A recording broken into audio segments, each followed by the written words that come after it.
الحوايج. دونك كما غنقول شي كلمه خايبه، حشومه غادي يبقى يلعب الكره كاع.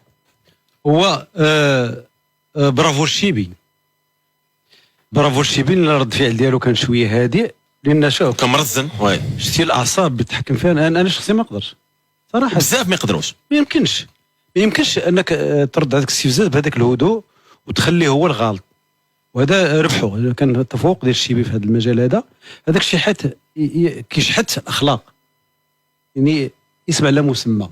وزعما كيبان انه مدين زعما وكذا، وكان دوك هذوك الالفاظ اللي قال. شوف هذاك الدين، هذيك المساله الشخصيه ديالو، علاقه بينه وبين الاله، ولكن السلوك اللي دار ماشي غير الاتحاد المصري اللي خصو يوقف، الاهلي المصري لو كان يعني يسمى فعلا نادي القرن. داروا بالك عقوبه ماليه كبيره وكما عرفناش شنو هي العقوبه. داكشي غير ماشي لاول مره كيديرها، وماشي لاول مره لاعب مصري كيكون مستفز بالسلوك ديالو. وحتى المنتخب ديال الاقل من 23 سنه المصري دار سلوك غير مقبول كذلك في بطوله افريقيا. وبالتالي ولا كنتسائلوا حول يعني ما يصدر عن دوله من الجانب الرياضي اساسا، من دوله كبيره كمصر. راه خاصهم يراجعوا بزاف ديال الحوايج، خصوصا المستوى المؤسسات الرياضيه ديالهم، لا مستوى الاتحاد المصري لكره القدم ولا مستوى الانديه ديالهم، وخاصه يعني الاهلي اللي كنقولوا نادي مرجعي، نادي القرن، نادي. ولكن اسمح لي السلوكات اللي كتصدر عن اللاعبين ديالو والمسؤولين المنتمين ليه، راه شفنا كذلك الشيء اللي داروا في مقابله الوداد هنا في كاس الفينال اللي كانت في الدار البيضاء، وفينال ديال الايفان 3 راه كانوا مستفزين كذلك المسؤولين ديال الاهلي هنا، وشتموا كاع حتى الامن المغربي اللي كان جاوبهم بواحد الرزانه وبواحد الهدوء. نربح ولا نعايرك؟ راه لا يعقل، لا يعقل. دابا الاهلي خسروا ب3، داروا هادشي كامل وهما مدين البطوله. هذا راه ماتش شكلي. شوف راه لا يعقل نبقاو نهضروا بهذا التسامح بهذا الشكل هذا. وكاين بعض لي كومونتير فيهم بعض الناس متسامحين. كاين اللي لا الشيبي هو اللي كان قبيح، الشيبي مستفز. شوف اي واحد، شوف المقابله كيعتبر ما بقى. شوف انا كنقول، انا صراحه كنخش اي واحد ما بقاش فيه الحال. انا لاعب مغربي في بلد اخر اسمحوا لي وجا ضرب واحد بحال هكاك واعتبرها نورمال، راه ما اسمح لي. شوف الشحات اولا ما عندوش هو اللي ما اولا انا حضرت المقابله ديال الذهاب ديال الوداد في القاهره بعدا. لاعب غير ما عنده، عديم الاخلاق. انا نشوف وقت المقابله ديال الذهاب هذا كيفاش خرج بعدا وهذه، وكيحتج هذا في الجانب يعني علاقته بالنادي ديالو، وكيخبط في الكرسي ديال الاحتياط وداك الشيء. هذا في مقابله الذهاب. في مقابله الاياب راه داك الشيء اللي دار مع الجمهور ديال الوداد راه كارثي. راه لحسن الحظ كان واحد النوع يعني من التعقل، يعني مستفز، استفزازات وما الى ذلك، يعني في المقابله ديال الاياب. راه نجيو للمقابله ديال بيراميدز هذه ديال اللي خسروا فيها ب3 أهداف ل0. يعني اولا احنا ما سمعناش شنو، يعني شفنا هذه المناوشات راه كانت في كاس السوبر، وكان ايضا جاو الامارات على الشيبي وماشي هو معلول وما الى ذلك. وللاسف يعني لان الاهلي تما فوق القانون، باش نكونوا واضحين، ما كانش عقوبات ايضا ضد اللاعبين ديال فريق الاهلي.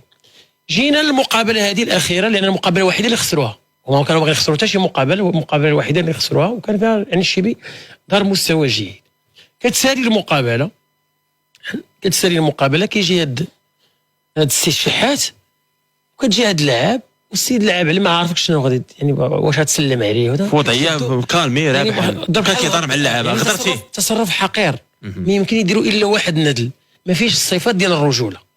لان باش تضرب واحد بهذيك الطريقه حشومه، هذا كيكون لاعب يعني دوالي، ويكون لاعب ولكن الغريب في الامر وشفنا التداعيات. كاين شي وحدين دابا الله يهديهم كيلوموا الشيبي، واش اللي الشيبي لاعب في الدرب؟ الشيبي في الزنقه. بعد لي كومونتير كيعصبوك صراحه. الشيبي لا ضربوا، خليش دقتك. راه الشيبي لاعب يعني محترف. دابا اليوم اللي نقدروا نهضروا عليه هو العقوبه. للاسف ان العقوبه اللي صدرت يعني الرابطه المصريه عقوبه وصمه عار على جبين كره القدم المصريه. ان لاعب باش يدير هذاك السلوك وتجي تعطيه 2 مباريات، هذا كيتسمى الضحك على الذقون. بالعكس انت اليوم كتشجع اللاعبين انه اللي دار شي سلوك يعاودوا بنفس الطريقه. دابا مثلا نعطيو مثال، دابا لاعب اخر جا صرفق لاعب اخر في مصر، دابا كلشي غيديروا 2 ماتش 2 ماتشات. دابا فهمنا ان مصر تصرفيقات تساوي 2 ماتشات. اذا بالعكس انت اليوم كتوفر الارضيه الخصبه ديال انه ما تكونش الاخلاق الرياضيه، ما يكونش احترام ديال الروح الرياضيه، ما يكونش احترام ديال المنافس، لانه غيصرفق واحد غيقول لك عندي جوج ماتشات. فهذا يعني امر غير مقبول. هنا السؤال، هذاك اللاعب كنا غير الاعتبار ديالو.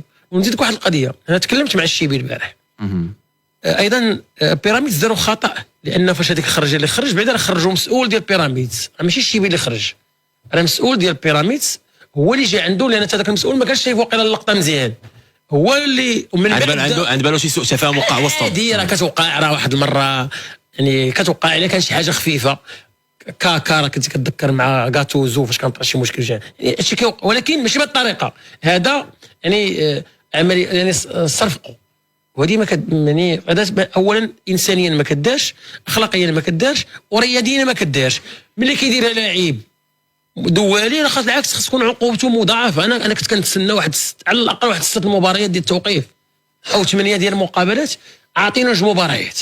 فيعني للاسف ويعني هنا الدور ديال النادي ديال بيراميدز ايضا خصو هو يضغط باش تكون العقوبه. وانا يعني الاتصالات ديالي راه كيقول لك اننا ماشي مستبعد نمشيو للقضاء، يعني من غير العقوبات الرياضيه وما الى ذلك فيما يتعلق بالرابطه راه ممكن قال لك شو القضاء خصو يدير الشيبي، خصو يدير، خاصها دير في الحقيقه. لان واش نقدر نقول واحد الناحيه اخرى، دخلت تويتر لقيت هذا الفيديو هذا كيتنشر من الجمهور الاهلي، ماشي الجمهور كلهم، اغلب الجمهور الاهلي في تويتر، وكيفتخروا به. برافو. كيقول لك تسلم ايدك، وبرافو. العقليه كيفاش داير يعني العقليه واش فريق مدلل ترى العقليه كيدير، شنو العقليه كيدير التصارى هذه. الحمد لله بعد البطوله الوطنيه كنمشيو عند الحكام، كان الهضره ولكن كيصفر الاربيط راه كلشي كيمشي بحال هذا. ايوب حنا ملي كنحضروا في اطار الاحتجاج، حنا ملي كنحضروا بعض المباريات كيسبان، ما كنبغيوش نديروا، ما كاينش نضاربه بلي، ما كاينش ضربه، ما كاينش. ايوب حنا كصحفيين بعد ما كنحضروا شي مباريات راه ما كنبغوش نأجلوا الاوضاع.